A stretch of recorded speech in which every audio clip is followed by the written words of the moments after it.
All right, welcome back to the Hill on NewsNation. The California Democratic Senator Dianne Feinstein has been back on the Hill for a little more than a week now, and the 89-year-old senator's health remains a concern, especially after a report of a conversation with the senator.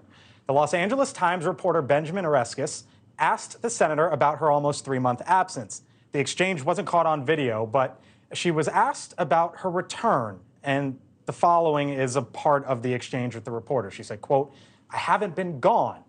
She said, "I haven't been gone. I've been working." So the reporter asked, "You've been working from home? Is what you're saying?" And then Dianne Feinstein said, "No, I've been here. I've been voting. Please either know or don't know."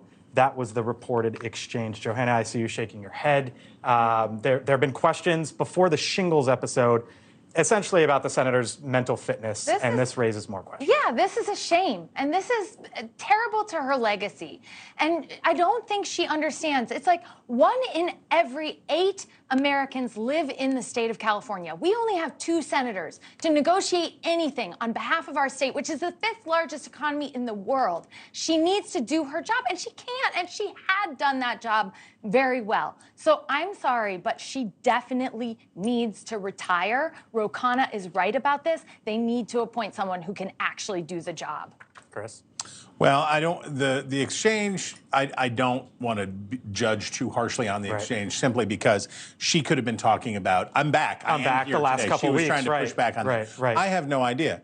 But my colleague is absolutely right, which is there's no excuse. One of the sicknesses of Potomac fever, right? They get here. And then they immediately decide the most important thing is that they stay forever. Right. And they do anything to stay. One of the things that people misunderstand about Washington and about political power, people think, oh, they're doing it for the money. They're doing it for the power. They're doing it for whatever. They're doing it to stay. They want to be famous. They want to be here. It matters to them so much to stay. And that's why, and look, I've been against this for a long time. It's something I did not used to support. But these people need a shot clock. There have to be term limits. There have to be term limits for the United States Congress now. I didn't used to say that because I thought voters ought to have the choice. But the Potomac fever hits too deep and goes too hard. Amen. They need a shot clock. And I think while we're at it, also we could add Fetterman and a few others to the list who should probably be replaced. Some might make that argument. Thanks for watching. Go to newsnationnow.com to find NewsNation on your television provider. And don't forget to subscribe. Click the red button to get more of NewsNation's fact-driven, unbiased coverage.